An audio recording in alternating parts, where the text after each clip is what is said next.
Pearman farm. We're gonna check out the barn. Got a couple barns here, a couple ponds, a big creek, and I'll show you what I used to get into back in the day.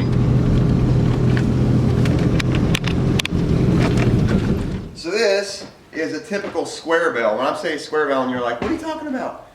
So square bell is not a square, it's a rectangle, but us Southerners don't know the difference, so we call it square bell.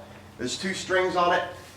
When you're throwing it, working on it with it, you can wear gloves if you want, but if you're a real tough guy, you work all day without gloves, and this twine can cut into you. You get pretty strong grip though. Throwing, learning the technique's huge. You use your leg, you use rotation, you pull. You don't hold like this very much. You do whenever you're getting set up, but a lot of it is rotational things and learning how to stack. So if I see a spot where I want to put it, I've got the ability to. So outside of the hay, lots of other labor on the farm, one being tobacco, which I hated more than anything. When we were drying it out, this is where, if you look above us, this is where we'd hang them. We'd be on those beams up there walking back and forth with the stalks. And so there's always some bit of danger.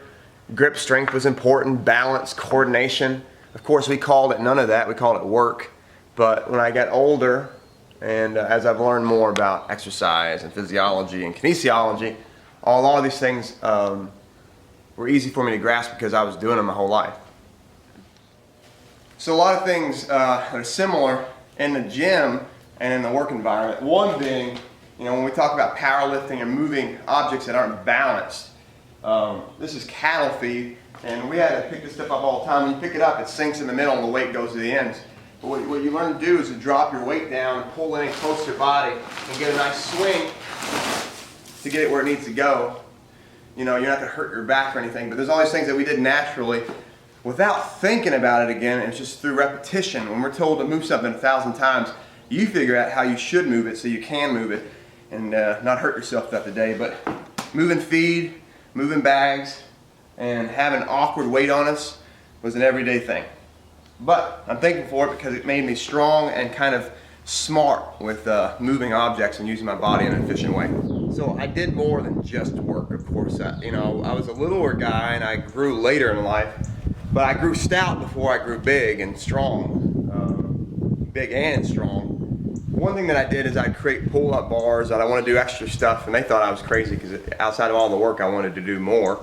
Trying to compensate for being so small. This is my old pull-up bar station. You can't tell because someone took it down, but I'd grab things around the barn, for example this guy here, and I'd tie up using ropes up to the loft, and I'd have this thing shaking around on me and doing pull-ups, and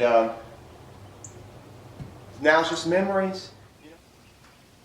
So this is one of our newer metal barns. We ain't square belling anymore because we're round belling. Dad's doing it by himself with all the machinery. You do the round bells for lots of reasons. What we do to feed the cattle, it's kind of fun, is during the winter we grab the round bells, go up back on the hill where the cattle are, and I'll show you more up in the hills in the back of the farm. We go up there and we put it on the hill and we roll it down the hill, and as it goes down it gets smaller and smaller and smaller and creates a long lane for the cattle to come up and eat during the winter. But you can't help but want to climb and jump on it, so I'm going to try to do it, see how it goes. See if I can get up there like I used to. There's a poop up here.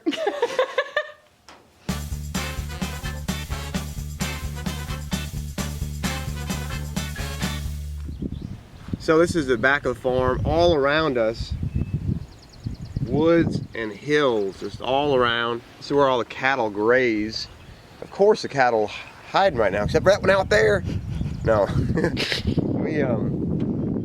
We always come back every day checking and counting the cows, making sure everybody's accounted for. If they're not, check the fence lines, see if somebody's caught in something in the creek. You never know. But the idea is that you reach the number that you're hoping for and you can go back home. Maybe I can call the cows. It's been a long time, but I think I can call them up here. We'll see. Come on, girls! Soak! Soak! Soak! Come on, girls. Soak. Soak. That's Pepal's call.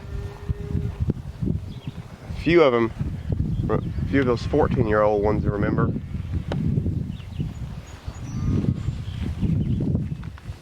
They're gonna go all the way down to the barn. Here they are.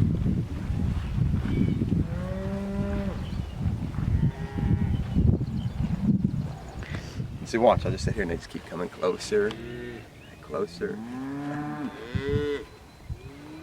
What you doing, girl? What you doing, girl?